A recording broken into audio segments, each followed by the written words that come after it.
सबसे पहले तो आप अपना नाम बताइए और अपने बारे में। मैं दीपांकर सिन्हा हूँ।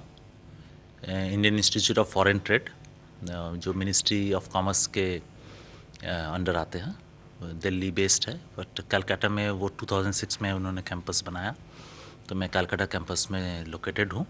वैसे तो हम कलकत्ता दिल्ली दोनों में पढ़ाते हैं, और Indian Institute of Foreign Trade specialise करती है फॉरेन ट्रेड में, तो बाहर के देशों के साथ भी उनका टाई अप है, जैसे तांजानिया में, तो वहाँ भी हम जाते हैं पढ़ाने के लिए।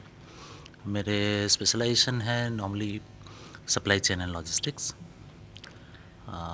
उसी के चलते मैं आज यहाँ हूँ।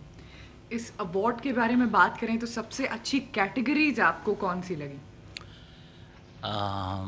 कैटेगरी में तो फ्लीट ओनर कैटेगरी अच्छी लगी कि उनका प्रयास बहुत ही ज़बरदस्त है। जैसे कि हमको समझ में आता है कि ट्रांसपोर्ट या ट्रक के ओनर्स वैसे होते हैं जिससे कि आप नॉर्मल कंपनी के तरह उनको डील नहीं करते हैं, लेकिन ऐसा नहीं है, काफ़ी प्रोफेशनल है, और अपने तरह से वो सभी एस्पेक्ट्स ऑफ मैनेजमेंट को इम्प्लीमेंट किया है। ये एक बहुत अच्छी बात है, और ये भी आस्ते आस्ते ऑर्गेनाइज सेक्टर है।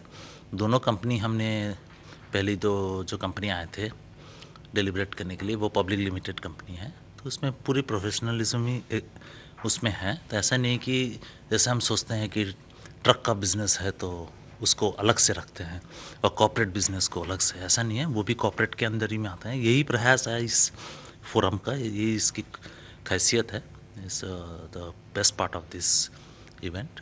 Mahindra and Anantara and Ernst Young combinedly tried to do something. That's a very good part of this particular program. आप जूरी के सदस्य बने हैं, आपके लिए ये कैसा रहा और कितना मुश्किल है डिसीजन मेकिंग?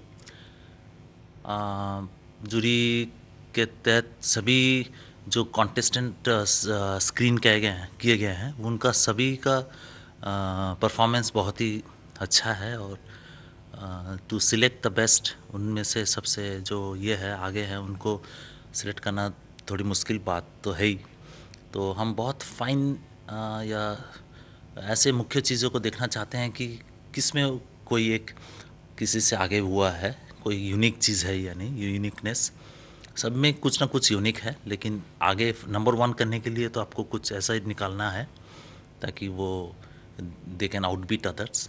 तो इसके चलते डिफ़िकल्टी तो है ही, तो लेकिन एक अंडरस्टैंडिंग है कि किस चीज़ पे हम उसको मार्क करेंगे। जैसे महिंद्रा का एक 3 पिलर्स ऑफ महिंद्रा ग्रुप है, जो चाहते हैं कि क्या इस ज्यूरी में होना चाहिए, क्या हैसियत होना है, तो in that case that is being looked into.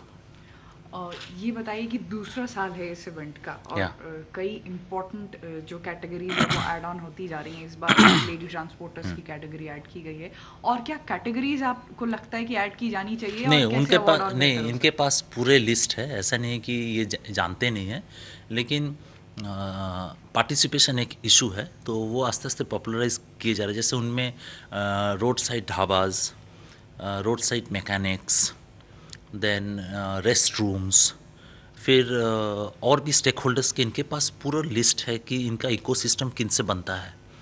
तो ये धीरे धीरे हर एक पार्टनर ऑफ द इकोसिस्टम को अपने इसमें ला रहे हैं, और रिस्पांस होना चाहिए to go for the process. तो रिस्पांस के ऊपर ही बहुत कुछ डिपेंड कर रहा है, that is what is important.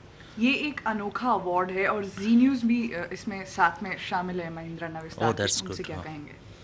उनसे ये कहूँगा कि this a very good attempt, ये बहुत अच्छी प्रयास है, और इसमें ज़्यादा से ज़्यादा लोगों को अवेयरनेस बढ़ाने की कोशिश भी की जा रही है, और इस इंडस्ट्री को भी एक दूसरी इंडस्ट्री के तरह एक सेम लेवल में ट्रीट किए जाने का प्रयास चल रहा है।